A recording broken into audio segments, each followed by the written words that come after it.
ati ganaa galgalaan irraa adda ba'uu yaadda jirta. An garuu wanti na yaaddisaa jiru jireenya biyya lafaa keessatti haga dhumaatti wajjin hin turan. Hagamuu yoo wal jaallatanis jechuudha. Maaliif? Guyyaa tokko anaaf ati gargar buuna. Maal jechuudha? Wanti ati beekuu qabdu du'i guyyaa tokko anaaf siin gargar baasa. Du'a caalmaatti waan tokko hin sodaadhu. Wanti hin sodaadhu maal yoo jettee gaarummaan kee akkuma jirutti ta'ee gaarummaa kee sanaan gaaf tokko jannata seenuun keenyaaf. Garuu wanta ati amanuu qabdu akkaasii kanatti achitti wal wajjin ta'uu hin dandeenye. Hagamuu wal jaallanne, hagamuu gaarummaa wajjin achitti anaafati tokko ta'uu hin dandeenye. Ati tokko.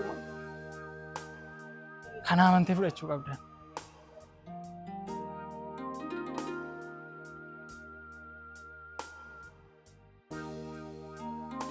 Amma gara manaa galuu keedha. Beenyaafuu aduun sin dhini Kanaaf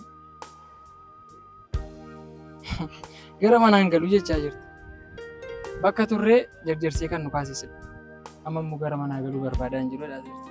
Sila na dursanii gallaan jettee bakka taa'anii nu kaastee bira dansuuftee. Amma garuu galuu barbaadaa hin jirti. Maal ta'a? Beenyaafuu ani qofaa fi geessisu jibbeen malee sibiraa galuu koo qofa miti. An qofaa kiyya miti. Suuta hiriyaa gochitti arguu dandeessa. Hiriyaa baay'ee gaarii hin qabu. Wal bartanii adeemu. Lakki amma deemu qaba. Guyyaa biraa wal dhugaa wal bartanii adeemu. Homaa rakkoo hin qabu. Dhugaa guyyaa biraa. Nama baay'ee gaariidha. Guyyaa biraa nu barsiista. Har'a wal bartanii deemtu. Hiriyaa koo baay'ee gaariidha. Lakki guyyaa biraa nu barsiista. Karaa kanarra gaafa deemtu of eeggachaa deemu. Oromoo yeroodhaa wal argina. Tole.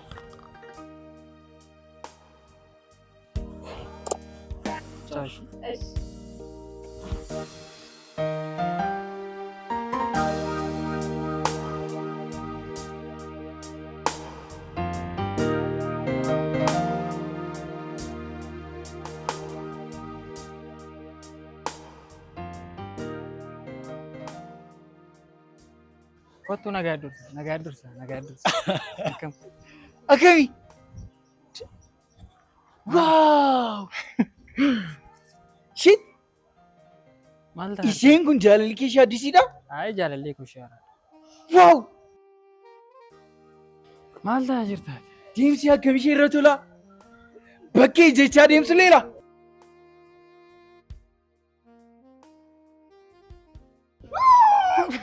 Dursitee beekti? Garuu immoo Waaw. akkasitti immoo iddoo baay'ee geessa jettee jechuudha. Wanta tubachuu qabdu. Dubartiin hin amaniin. Waa tokko na dhageessaa sittanii. Bakka baay'ee ga'uu dandeessi. Kaayyoo isheetti nama amantu waan taate. Waaw! Garuu immoo ati wanta anis jedhu waa hunda siif hin galu. Amma waan jechaa hin jiru siif galaa waan hin jirreef jechaadha. Sammuu kee kanaa reessuun qaba. Iddoo tokko siif dhugaa. Kottu calisiin hordofi.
Kan fardaan barbaadan lafaan argatu jedha Oromoon gaafa mammaaksa.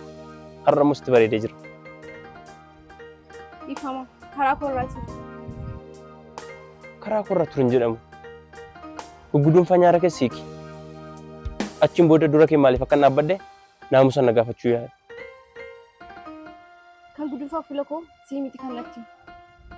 Amma na dabarstamu na dabarstu. Seeraan naasofsiisuu hin dandeessaa? Jalqabumaa ani fati waa waliin haasofnu hin jiru. Walillee hin beeku. Karaa gubbaarra dhaabbattee na rakkisuun keessa siif bu'aa hin qabu.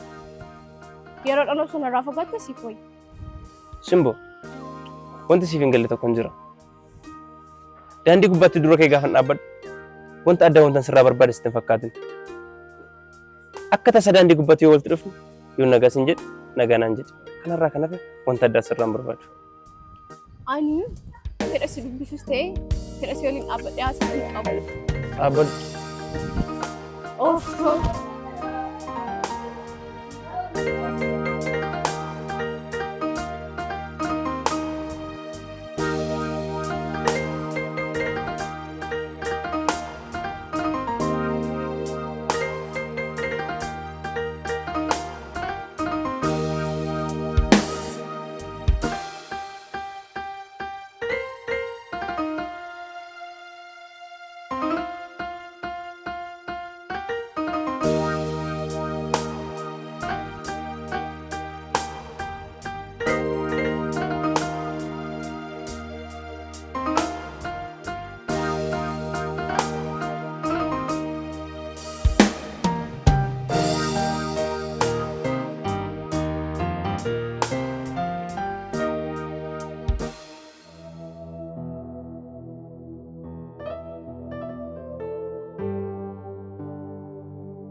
Manaan bahuu naan jetteen turre akkamitti ba'a?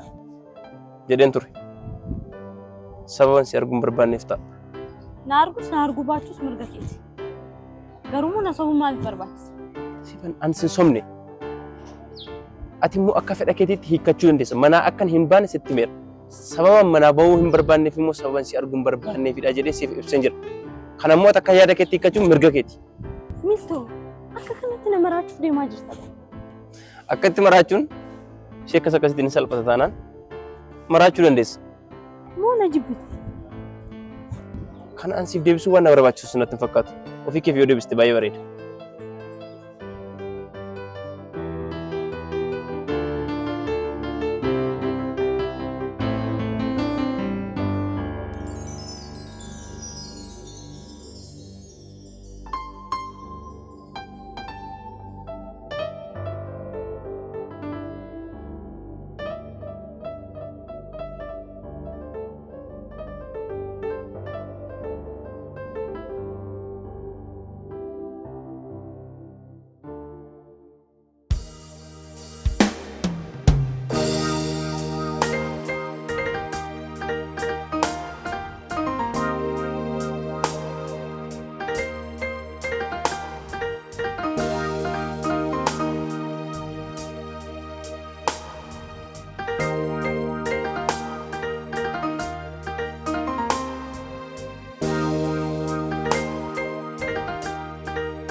jedhutti nagattee na biraa sokkita. Hona jibbite si jibbee jechuun natti. Siifan beeki ati dur karaa gubbaa dhaabbattee afaan odeessuun ceephoo qaanii salphina sitti fakkaata ture. Amma eessaa fuutee addaggummaa ija jabaattee daandii gubbaatti akkanatti dhaabbattee natti taasifamtu eessaa argatte ija jabummaa kana? Milko an har'allee akkasuma garummaa malli keenya jiraa jijjiiramnaan anis akkas ta'e. Iddoo makee duraa siif wayyu? Milko amalli koo bakka durii deebi'uu ni danda'a. Qaamni koo garuu tasuma iddoo durii deebi'uu ni danda'a. Anis iddoo ati duraan itti na beektutti iddoo ati itti na yaaddu sanattis siif deebi'uu hin danda'u. Milko jaalalli siif haa ganuu? Waggaa 2 guutuu jaalalaa waliin turreerra. Amma immoo hin barbaadu. Nagaa.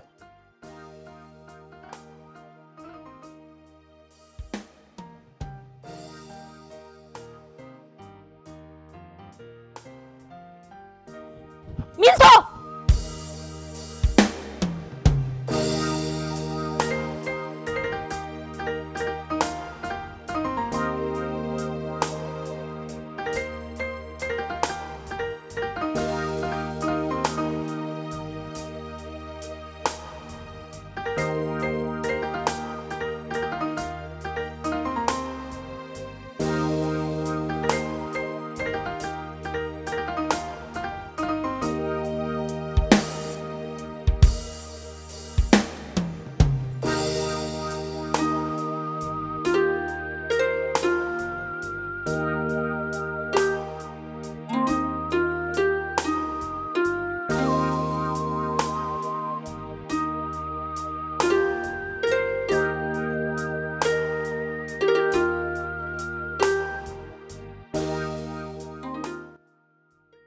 Gaafa akkasumas ilaalu nama beenya jaalattu natti hin fakkaatu. Maal jechuudha? Guyyaa tokkoon akkamitti haga kana natti himamuu dandeessa? Ani hiriyaa kiyyaaf waan gaarii hawwuu malee tilmaamarra hin jiru. Ani isaaf nama akkamiidha akka yaaddutti? Sitti meetan jira. Akkas taanaan ani beenyadhaaf hin malu jechuudha. Fuula kanaan beenya faana jiraachuu yaadda taanaan dogongorteetta. Maal jechuu keeti? Jechuun koo immoo fuulli kee gaafa mareeffa miti. Nyaarri kees guyyaan si argee jalqabee gudunfamaadha. Ani namoota waliin kolfees taphadhees hin beeku. Wanti fuula koo irraa addu hundisaa jireenya koo isa dhugaa. Beenyaan garuu nama akka itti yaaddu miti. Maal jechuu keeti? Jechuun koo amalli keessan gara jechuudha. Ati garuu jaalattee beektaa? Maal? Durba. Durba jaaladheen beeku. Dubartii malee. Beenya waliin amala wal fakkaataa qabdu jechuudha. Ta'uu danda'a. Ni gowwaadha. Waa'ee dubartii waan beeku. Garuu gaafii tokko si gaafadha. Ati durba? Lakki durba.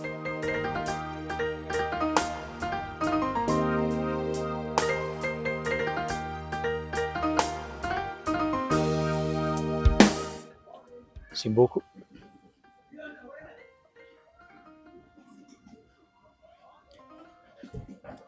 Beenyaan maaliif ture? Hin beeku. Dandeessa taanaan ati iskeetii nama qofaadha. Dammaqu. Maalin si godhe? Rakkootu jira moo? Ati gowwaadha. Nama baanaa illee adda baaftee hin beekne. Maal jechuudha? Sabni akkanaa anafsi gudditti tasuman taphatu malee. Ta'uu danda'a garuu dhiifama. Dhiifama kee nan fudhaa keetii deemu.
Simboo akkam baay'ee barbaadde nan beeka bar. Garuu immoo jaalladhee miti. Bakka wayii amma gahee deebi'utti yeroo nama kana natti sokke. Akka ati natti hin qabamne abdiin qaba. Hagam akkam bakka kana ture osoo beekte akkanatti dhufama nan gaafatti ture. Simboo dhugaa dubbachuuf sa'aatii kana jilba kee irratti qofee dhiifama si gaafachuu nan danda'a. Garuu immoo wantoota xiqqoo akkasii akka nama lasitti ta'uun barbaadu. Wantoota akkasii amala sitti ta'aniin garuu waan xixiqqoodhaaf jedheen si dhabaa jechuudha. Beenya balleessaa keef dhiifama gaafattu taana anaaf itti gargar waan akka kana. An balleessaa koo amanee nan fudhadha.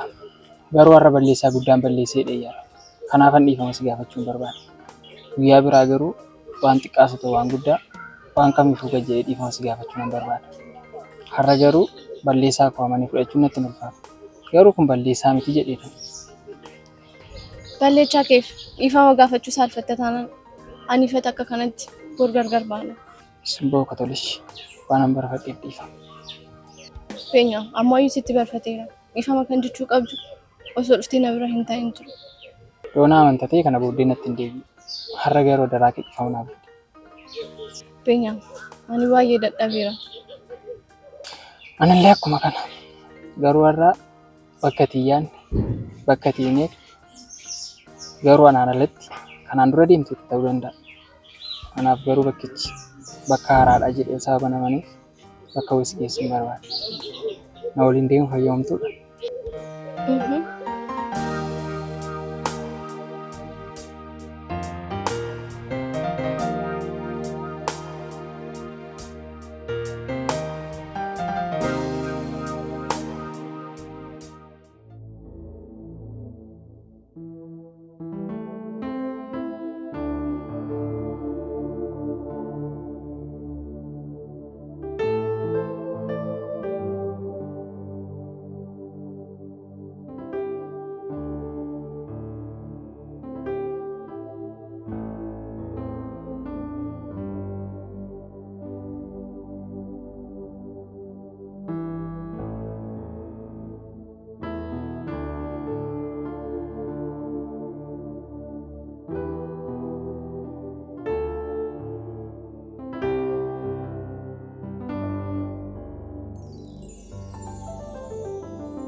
Maal jechuudha beeyni? Akka inni hiriyaa kee ta'uu beektu akkamitti akka kanatti natti dubbatti? Maal jechuudha? Beeka waan tokko sitti himu sababa isin beekiniif ta'uu danda'a. Sababni isheen akka itti si taasifte. Ati garuu gaafa hundaa guyyaa tokko nagartee ishee madaaluu barbaadaa jirta. Akka barbaaddetti si taasisuu dandeessi. Amma immoo kan isheen gaaffii kana akkasitti si deebistee fi akka kanatti taasisuu hin qabdu jalqabuma iyyuu. Amma garuu lafaa kaatee bakka isheen teessutti kan naqee haasofsiise si akkati natti maartu. Maaliif natti aartii maaliif bifa natti guuruutti akkas waan akkasii haasaa jirta. Mirga isheeti. Darbee immoo sababa isin beekiniif ta'uu dandeessi. Maal jechuudha? Kana caalaa akkamitti akka nagartuu barbaaddeeti? Amalas immoo hin beektu ati wanta sitti maa. Amallis immoo akkasi. Waan hin barbaachisne irratti tasuma haasoo hin barbaadu. Ati immoo akkuma ana biratti haasoftu ishee biratti hidhattee haasofte. Ilaa beekni. Ani wanti natti dhagaame si birattis ishee birattis nan dubbadha. Garuu ishee dubartii quuftuu beektamti? Akkasittiin jechuun dandeessuun isheen dubartii quuftuu miti. Simboon dubartii baay'ee of kabajju. Ana caalmaayyuu hiriyoota koo kabajjishe. Ilaa beekni. Ani waa'ee dubartii si caalan beeka. Gorsa koo dhagaye. Dubartiidhaaf akkanatti bakka hin kennin. Haala kanaan yoo ta'e gara mataa gubbaatti sitti fincoofti. Isheen dubartii quuftuu. Isheedhaaf mijatee nama mataa koo irratti fincaa'uu dandeessi. Inni koo waan si galchu hin qabu. Garuu sirreessuu qabda. Sirreessuu qabdaa gaafa jettu waanuma baay'ee nama jibbisiisu akkaataa haasaa keetii akkaataa itti natti haasaa. Ati waan si dhibu hiriyaa koodha. Hiriyaa koo taate immoo waan kana godhi akkas godhi jettee gaafa isheen bukkee teesse akkasitti ishee hamattu natti hin tolu anaa oolumaaf. Waan akkasii osoo dhiiste bareedaa. Maal akkan ishee godhuu barbaaddati? Garuu sirreessuu qabda. Gaafa sana qonni ishee irra gala. Si osoo hin taane anatti bilbilti beenyaan eessa jira jettee si iyyaafatti. Beeka akka maal ishee godhuu barbaaddeeti? Keessaa baastee natti himtu? Gorsa kee immoo waan an fudhadhu sitti fakkaataatu mati akkas taate maal taatetti isheen birqaltamatte. Akka maal godhuu barbaadaa jirta? Kanaafuu maal haa godhu? Gowwummaa keessa nagadi. Si galee? Akkas jala bultuu barbaadde jechaadha. Durummaa ishee godaasisi. Si galee miti? Waa tokko sitti himu ammallee taanaanii wanta ati amantee fudhachuu qabdu simboon jaalallee koo ishee dhugaadha. Yoo ati simboo faana ciistee simboo yoo ati salphistee isheen kana caalmaatti si kabajjii jetteedha kan itti na gorsaa jirtu. Kana waan an fudhadhu sitti fakkaata? Waan tasumaa ta'uu danda'u miti bara. Si kabajuu qofa miti. Tasumallee si malee jiraachuu hin dandeessu. Si malee nama biraa hin ilaaltu ishee. Beeka dhugaa dubbachuu fi wanta ati natti maartuu hundi isaayyuu sirriidha. Garuu immoo ammas taanaanii wantan yeroo kamuu irra deddeebi'ee sitti himu dogongoraa jirta siin jechuu qabu. Wanti ati jette sirriidha. Dubartoonni hanga durbummaa isaaniitiin jiranitti baay'ee boonu. Simboon akkaataa isheen itti kooraartu sanas nan beeka. Boona isheenis nan beeka. Garuu immoo simboo salphisii. Intalli kun durba taatee naannoo kan isheen akkasitti kooraa jirtu. Wantoota akkasii wantoota natti haasaa. Durba taatee dhiistee simboo wajjin tasumaa waan akkasii raawwachuu hin danda'u. Maal jechuudha beekni? Ati dhiira miti moo? Beeka. An dhiirummaa koo simboo waliin ciisuu miti kan agarsiifatu. Dhiirummaanis bakka akkasiitti miti kan inni agarsiifamu. Dubartii waliin ciisuu miti dhiirummaan. Ilaan dogongoriin beenyaan dogongoriin. Gowwummaan addaamniyyuu moora miidhagaa isaarraa akka isa baasee hin dagatinaati. Dhugaa dubbachuu fi ammallee taanaan qomoo addaan. Wanti addaamirra ga'e anarra yoo ga'e hin jibbu. Waan harka waaqaa qofan eeggadha. Simboodhaan kan dhufu jechuudha. Ni dhufanneeti. Ilaa beekni. Amma nama salphina kee barbaadu miti. Garuu akka hin salphineef wanta ammas hin jedhee isaan sirreessuu qaba. Maal taateeti? Beeka. Dhugaa dubbachuuf hiriyaa koo gaariidha. Maal jedheensi yaadaa ture. Garuu ilaalchiti simboof qabdu ilaalcha baay'ee gadi bu'aadha. Eengaddadha kan karaa gubbaa irratti argite wal isiniin barsiisaa jedheen ture. Garuu wal garuu hin dandeenye. Sababa ariifattuu fi bakka isheen ana eegaa jirtutti deemte kan haasofsiise sun. Utuun gara kennuufin akkasii ijji walitti buute natti hin beeku. Wantoota amma haasaa jirtu kanas isheeraa dhageetti kanan si bira dhufe.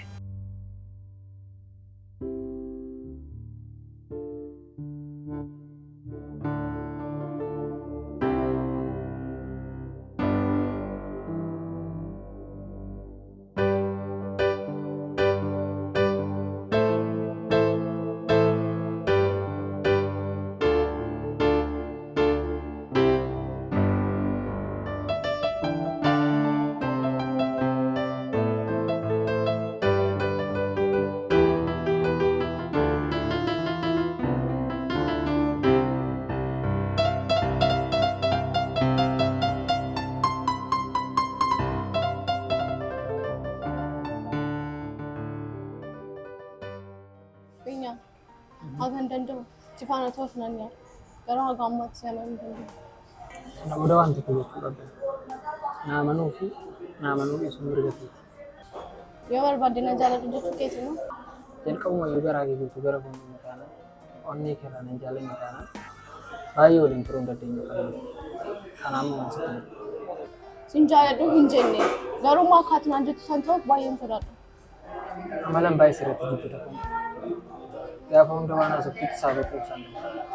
Waan irra dubbattee booduu hin dubbannee jiru. Yoo irra gaddite hin gamne. Amalli kun sirraa baay'ee ni tursiisee. Na jaallachuu keetti illee kitaaba namaa guutuu. Akka kanatti immoo waan baay'ee waliin deemaa natti fakkaata. Inni kun na yaaddisee qaba. Ani barbeenya akkaatii namichi sababa hin barbaanneef maaf na hubattu? Addunyaa jaalalaa keessatti waan tokko beekuu qabdu. Miidhuuf miidhamuun sinayyuu kan jiru. Kana amantee fudhachuu qabda jalqaba irratti. Garuu immoo kana booddeetti yoo namni ta'e malee ani immoo sinii qabaadhatti hin fakkaatu. Insi biratti nama dadhabaa ta'e arganii akkuma. Beenyaa koo dadhabaan immoo naaf akka hin miidhamne isaatiyyuu beeku. Sitti immoo hin barbaachisu. Akka afaan keetii suuta gaariidha. Garuu immoo kana booddee akka ati namni hin arginu. Garuu waan tokko sitti hin barbaadu. Irraan booddee nan shakka. Waan bu'aa qabnuuf saaba narra barbaade nama daala. Isa kan akka tubeetu. Atis nama arsu bakka sin barbaannetti sin argamu. Kana booda akka barbaadde na godhu. Akka barbaaddetti na jaalladhu. Eeyyee yoon barbaade maamii sin erga. Addunyaa kanarratti waan tokkoon siif ta'uu barbaada. Yookiin anaaf fayyadu. Lubbuu koo kanarra maal lakkatamaa? Waan kan siif ta'uu maal sitti fakkaata? Yeroo hundaa kan sitti yaa kafana keessiif ta'uu barbaada. Qullaa kun arguuf immoo lakki hin taa'u.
dinarra. Si dubbisuun barbaademu.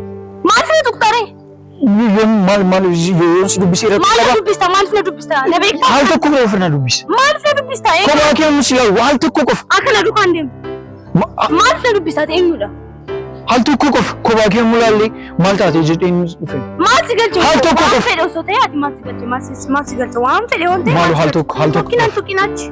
Haal tokko qofa.